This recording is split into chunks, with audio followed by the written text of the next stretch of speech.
사건, 사고와 각종 사회 이슈에 대해 살펴보는 사회기자임 정태웅. 한범수입니다. 첫 번째 키워드입니다. 잡아 XX고 싶습니다. XX가 비속어일 것 같긴 한데 그렇죠. 누가 화가 날 일이 있었나 봐요. 이걸 보면 그럴 만도 합니다. 네. 여기가 방인 것 같은데 네. 쓰레기가 널브러져 있네요. 맞습니다. 이게 모텔 방인데요.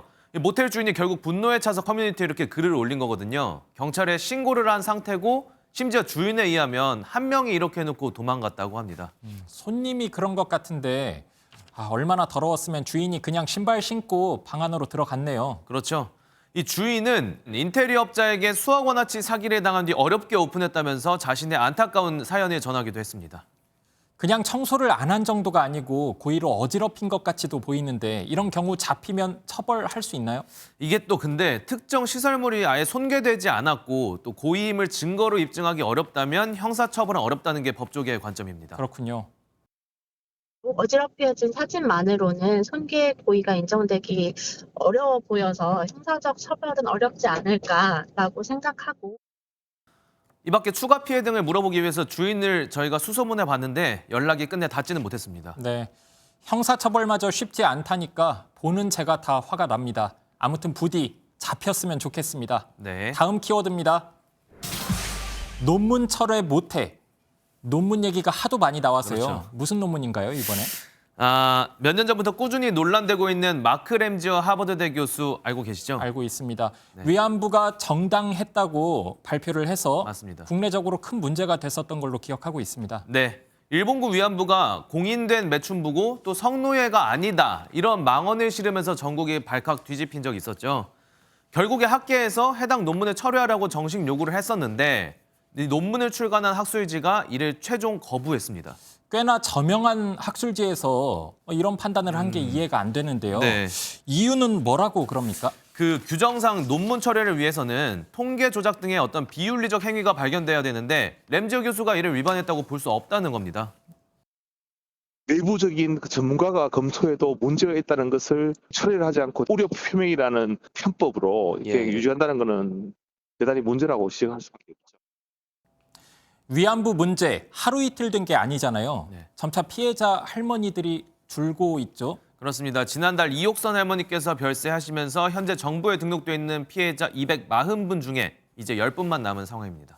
제대로 된 사과나 보상도 없었는데 여러모로 분하고 안타까운 마음이 듭니다. 그렇습니다. 마지막 키워드 보실게요. 이번에도 키워드가 많아요. 네, 설 3종 세트입니다. 설날 관련됐다는 거죠? 맞습니다. 특실 앉지 마세요부터 한번 보겠습니다. 무슨 말이죠? 네, 설명드리겠습니다. 네. KTX 특실에 있던 40대 승객이 벌금 300만 원을 물게 된 사연입니다. 이 승객 원래 일반실을 예약했는데 그냥 특실 좌석에 앉겠다며 소란을 피웠고요. 승무원을 거들어주던 승객을 폭행하기까지 했습니다. 특실은 표가 없으면 원래 이용할 수가 없는 거잖아요. 그렇죠. 좌석이 비어있다고 해도 마찬가지고. 이게 명절 맞아서 입석으로 가고 뭐 이런 분들 많으실 텐데 이런 사실 꼭 유념하고 계셔야 할 것 같습니다. 네, 다음 보실게요. 기차표 팔았다면 전과자. 이것도 기차 얘기네요? 예. 그런데 내용은 좀 다릅니다. 네. 당근마켓과 같은 중고 매매 사이트에서 웃돈 얹어서 기차표 팔면 안 된다는 그런 내용입니다. 걸리면 1,000만 원 이하로 벌금은 아니고 과태료 물 수 있다고 그러고요. 관련 법에 따르면 기차표는 정가보다 비싸게 판매될 수 없습니다. 야, 명절에 고향 갈 차표 없다고 괜히 무리하면 안 되겠네요. 네. 그리고 명절 앞두고 주의할 게 또 있습니다. 온라인 중고 매매로 건강기능식품도 사고 팔아서는 안 됩니다. 그것도 불법입니다. 네, 잘 알겠습니다. 마지막까지 보실게요. 우회전 범칙금 이거 계속 말은 나오고 있었는데 유예기간 끝나고 이제 뭐 설날부터 범칙금 물리나요? 네, 이틀 남았네요. 네. 우회전 신호등이 설치된 교차로에서 녹색 화살표 신호가 켜져야만 우회전할 수 있잖아요. 네. 만약 어기면 설 당일부턴 승용차 기준으로 6만 원 정도 범칙금 내야 합니다. 우회전 신호등 근데 없는 곳에서도 똑같이 과태료 문다고 전 들었는데 앞으로 그런 곳에서는 운전 어떻게 해야 되죠?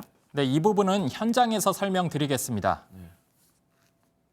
사실 우회전 신호등이 없는 곳이 더 많습니다. 그럴 때는 차량 신호등이 빨간불이면 무조건 멈춰 서서 주변에 사람이 있는지 확인하고 지나가면 됩니다.